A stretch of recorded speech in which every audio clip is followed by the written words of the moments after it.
Good morning, Valerie. How are you doing today? Great. How are you doing? Good, can't complain. So, guess what? This is our 25-year anniversary, so congratulations. And to get us Exciting. started, can you provide everyone with a brief introduction of who you are and what you do? I'm Valerie Grant, and I work with Grant Consulting Services. Started the company 25 years ago, and we help primarily nonprofit organizations with grant development. That's throughout the whole life cycle of grants. That's being grant ready, grant research, writing grant applications, and then grant management and compliance. Awesome. Sounds like a lot. So, thank you for that intro. And in honor Sure. of Grant Consulting Services, 25 years in the business, guess what? We're doing what we consider to be a rapid fire 25-year ask and answer. So, All right. to get started, how did Grant Consulting Services get started? Well, it started 25 years ago as an idea because I had been working for a nonprofit organization and wanted to learn how to do grant writing and moved to a new area and didn't have really a solid job that I was thrilled about. And I thought, I have been doing grant writing and grant management for a couple of years and I really enjoy it. Let me try this out and see what happens. And so it started just like at a kitchen table, putting together a business plan and trying to figure it out and having some business advisors and family walk with me along the way. So it was really an exciting and scary time. Got it. Totally understand. And then now, can you share a success story from your early career that solidified your passion for this work? I think there are quite a few success stories, and every proposal that we submit, whether it's funded or not, could be considered a success story. But I guess I would go back to the first grant award, which is what kind of created this career. Worked was working at a nonprofit in Virginia, and a colleague needed help with grant writing. I wasn't even doing grant writing at the time. I had interviewed though for a job prior to getting this one, and did not get the job because I did not have any grant writing experience. And frankly, at the time, I didn't even know what a grant was. So, but I put it in the back of my mind. I was like, okay, let's make sure that doesn't happen again because I really wanted that job. But then I got another job with a great organization. And I, like most people in nonprofit organizations, I was wearing multiple hats. I was doing some data management, volunteer coordination, and a couple of other jobs. And then my colleague had a full plate, and I said, "Oh, well, I'm happy to help you write that small grant proposal." And I did it, and it was funded. And I was like, "Oh, I kind of like this," and I liked that. I kind of completed the circle of okay, I have some grant experience now. Got it. And then now, how do you prioritize your task when you have multiple deadlines? Well, in the grants profession, we are definitely deadline driven. And as the CEO of a company, there are multiple deadlines, not just grant deadlines. So I generally prioritize the soonest deadline gets the priority, unless there's a deadline in a week or two that has a lot more work that needs to be done to accomplish that. But generally, I will go in date order, if that makes sense. Yep, it does. All right. And then going a little bit away from the actual grant information, what is your go-to karaoke song? There's so many good ones. But I think the all-time favorite is Don't Stop Believin' by Journey. It just has, a great message. It's a fun song. Indeed. And then now, what is your typical process for working with a new client from initial discovery to final submission? Good question. So initial discovery might mean that they have been referred to us or have reached out or we've connected with them somehow. Then we'll generally do about a 15-minute Zoom call just to find out a little bit more about each other. And we generally always start when we work with a new client with our feasibility study so that we can measure and evaluate where the organization is at. And what we're trying to find out is, are they really ready to apply for grants? Because we don't want to waste time and resources if they are not. And if they are not, then we can help the organizations to get ready. And that might be making suggestions like, oh, get your financial statements audited, or you need a more diverse board of directors, or just trying to help them be more competitive because the grant funding landscape is very, very competitive. And so we want to make sure that they will have what it takes to be competitive. And then once we get through that initial evaluation, we will work with them to optimize and then start doing, our team does funding research, grant writing. So writing those proposals, getting them out the door. And then when we need to, we do a follow-up reporting and grant management as well. And this can be a long process. This can be over a period of months and months because the grant process is not a fast and quick one. Got it. And then going back a little bit, what are two things you had to do over 20 years ago when working with grants that you are glad you don't have to do now? Oh, there's a few things, but just two. I think the first one are the making copies. The We used to have to submit either mail in or hand deliver for some of those bigger government grant applications, and we might need to have 10 collated, not stapled copies and send them in, mail them in, bring them into the funder. So I'm glad in a sense that we're not using that much paper, wasting resources anymore, and we're shifting more to online or email applications. So that's good. And then as far as grant management that I used to do, the first grant management work that I did had this super clunky program through the state. And yes, apps can still be clunky, but we've come a long way as far as what we have available in on our phones and computers now, and we can work on both really easily.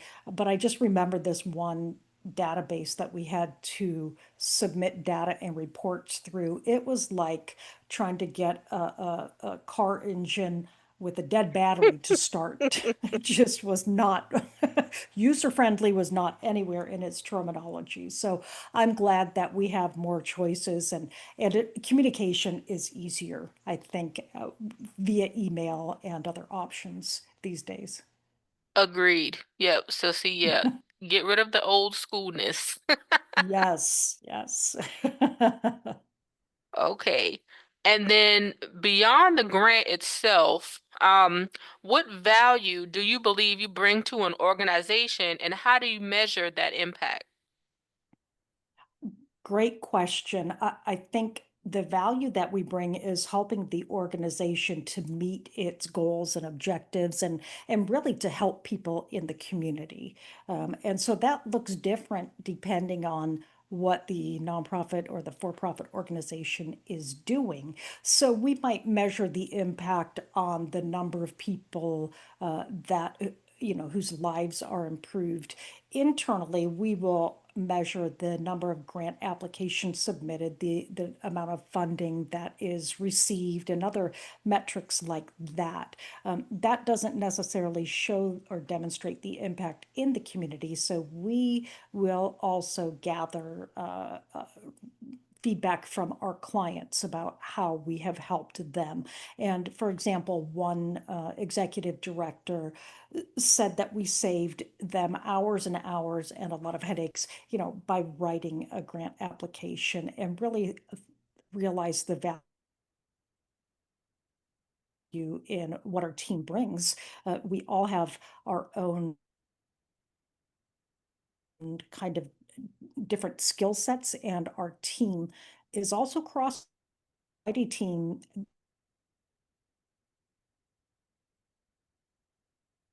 and organizations.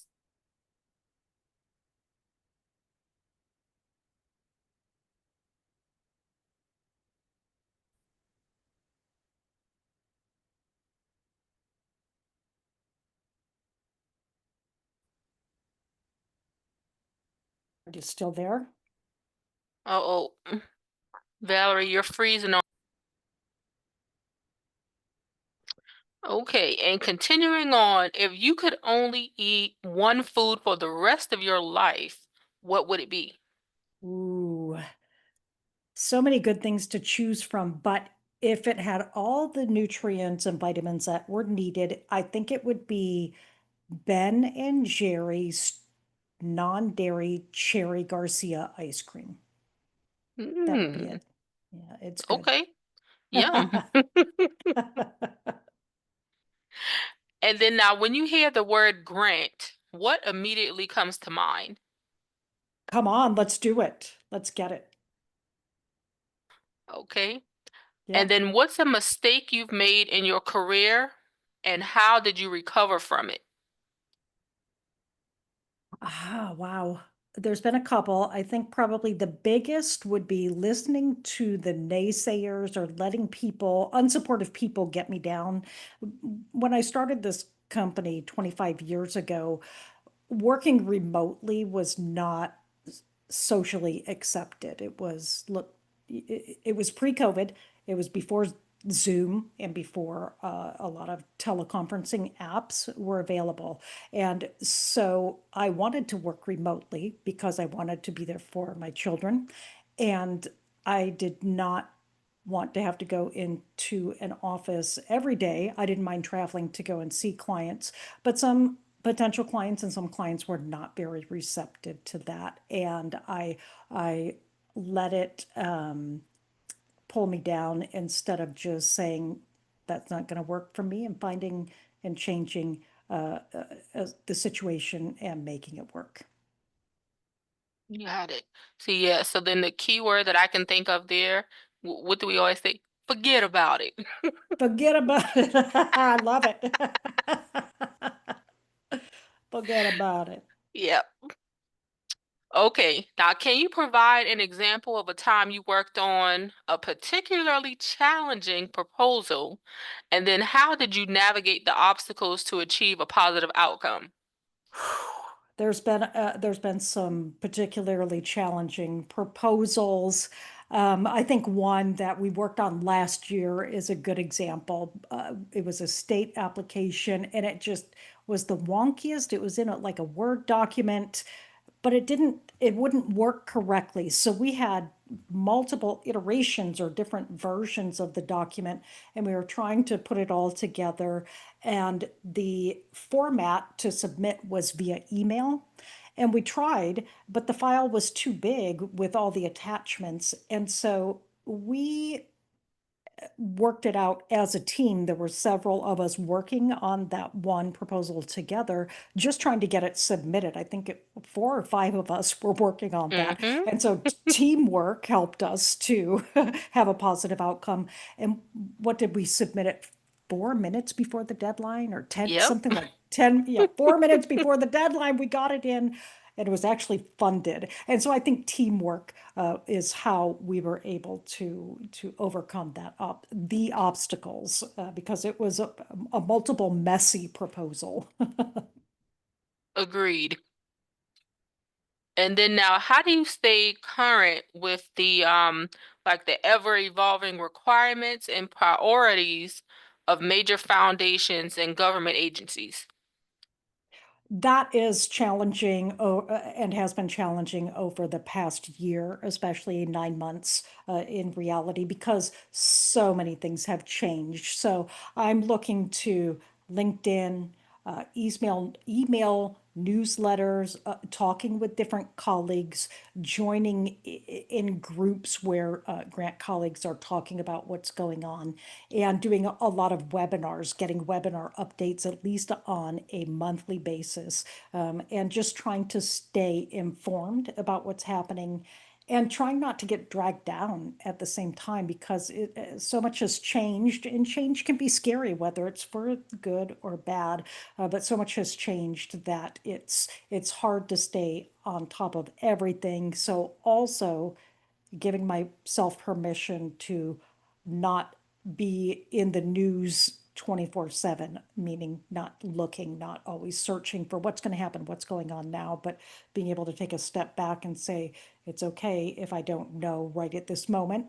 We'll figure it out together. Good answer.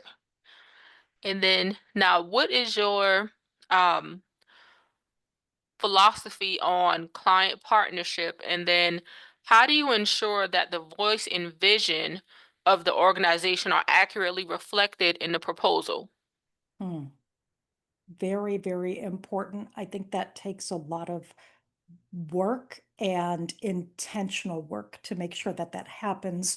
And that is in part why we start with the feasibility study or needs assessment so that we can dig deep and get to know the organization from the inside out, get to know the people, get to know their operational structure, finances, and really get to know the people that they serve, demographics, and um, what really affects or what is affecting uh, people. What are the underlying causes? Are there systemic barriers that people are facing?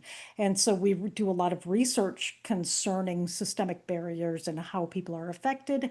And then we talk fairly consistently with most of our clients, either in weekly bi-weekly meetings on Zoom, via email, and then making sure that the client has the final review of the proposal, and we ask for feedback. We will ask questions like, is this correct? Or how would, is there a different way to say this, so that we can make sure that their vision and everything about their organization is accurately reflected. We want to make sure that we're acting ethically and purposefully on behalf of our clients. Got it.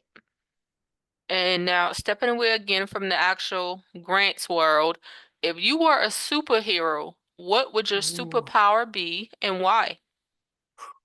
I think I would be the Flash so that I could get many more things done more quickly. I could be Time. here, I could be there, I could be everywhere. Okay. And then now, how has working in the grants profession affected you personally and professionally? Great question. It has affected me greatly in both ways. I think it has provided opportunities for me to grow in empathy and compassion, and to be able to help people meet their basic human needs, like for food, clothing, shelter.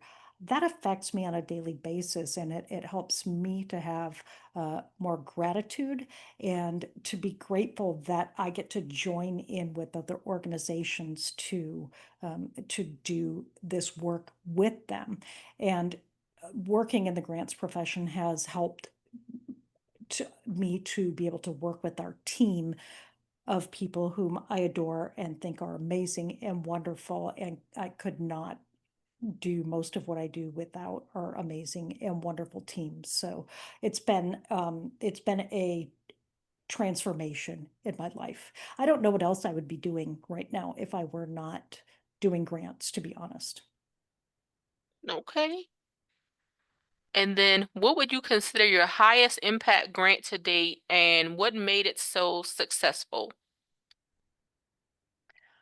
Oh, wow. That's a tough question because it depends on how we're measuring impact, like highest value grant to date. I think we got a $1.8 million grant last year. And so that is probably about the highest single grant award to date. But I think I would go back really to that first grant award because it had the highest impact on me, and not just me, but then on so many organizations that I've worked with over the years. If I had not received that grant award, and it was from the Whitman Walker AIDS Clinic, it was like, I don't know, $700, $1,200. It was not a very significant grant, but it changed me. And hopefully, our company is changing organizations for the positive, impacting organizations in a positive way. And our team, is impacting populations of people that might not have the same reach, or they may not have the same resources. There's a good word, resources, if we weren't doing this. Got it. And then now, given your 28 years in the field, what are the most significant changes you've seen in the grant landscape? And then how have you adapted your strategy? Well, I think it goes a little bit back to tools that we use in the grant landscape. The way we used to research, we had a book through Foundation Center, and it was for a state, and it had a list. It would come out annually or maybe every 3 years, and we would go through the book. We would look back through the index. Okay, I'm looking for capacity building. It would give a list on page 422, and it was thick. It was like a phone book of foundation information. There was no online searches like we have now. We have instrumental, we've got Google, we've got AI, we can just, type it in there, but it was flipping pages of the book. Everything was slower, it was more manual. So I think that the tools that we use are probably the most significant. And then also I think in outside of this past year, I think that giving, people are more generous, people want to help, and people want to make a difference in people's lives and help people in need. So that has grown, I think, more so in the past 28 years outside of this past year, which has just been, having a lot of different changes. Got it. And then now tell me three things you like to do in your spare time when you are not working on grants. Oh, I like to garden, and both flowers and vegetables and fruits. Love to do that.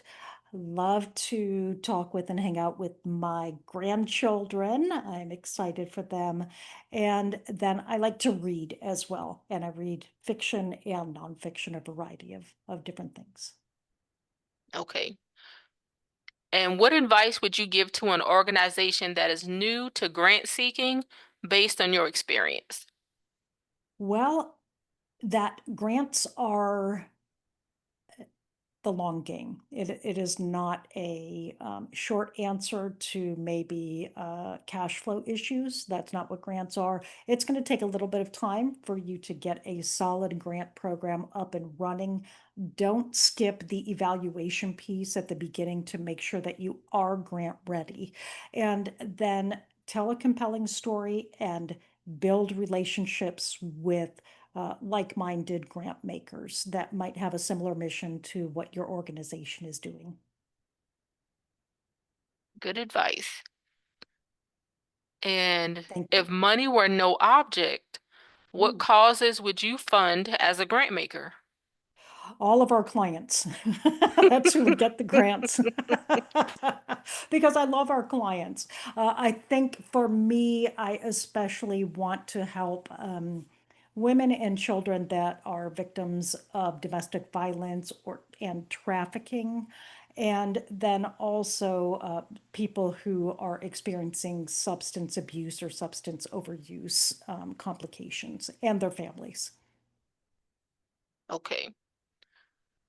And now one of the tougher questions, Uh-oh. what do you currently feel about the state of the current events regarding federal funding and how it is affecting the grant landscape and people. Well, it's just, I feel disappointed. That is my immediate thought, my immediate feeling. I feel disappointed that after years of working hard, almost overnight, things changed, and they changed so drastically, and they changed without a lot of input from people receiving services, from nonprofits who are providing services, or professionals like us that are helping organizations and working with grant makers. So grant makers and grant seekers alike were not asked for input, and I feel that that was not just an oversight, but that is just not helpful, and it is not a way that major changes like these should be made. I also feel upset that it seems like some of the federal funding is being withheld, like from universities, as a political tactic to try to get organizations to conform or do things that the administration doesn't or wants them to do. Yeah, I feel a lot of disappointment about what has been happening. Thank you. And then now with the topics that are discussed in grants, how do you stay grounded? Well, that's a very good question because it can be emotional sometimes when we're writing applications and talking about how food insecurity affects children. It's hard, and how um, uh, girls and teenagers are trafficked, and it's horrible. You know, there are some horrible things that we need to write about, and we want to tell a compelling story and tell it with feeling and help the reader understand really what this person or these people are experiencing. So the way that I stay grounded is meditation and prayer, and believing that there's hope, and that there's help on the way. Nice. And now, taking you away from grants again, what if you were a kitchen appliance? Which one would you be and why?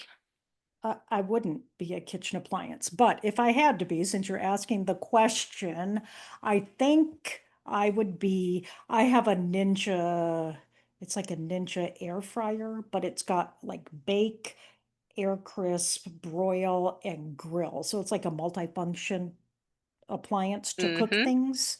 So I don't have to turn the oven on. I don't have to go outside. I could just use this one. And so it's multi-purpose, multi-function, and I like that in a tool. If I can get more than one function out of it, that's what I like. So my Ninja grill thingy.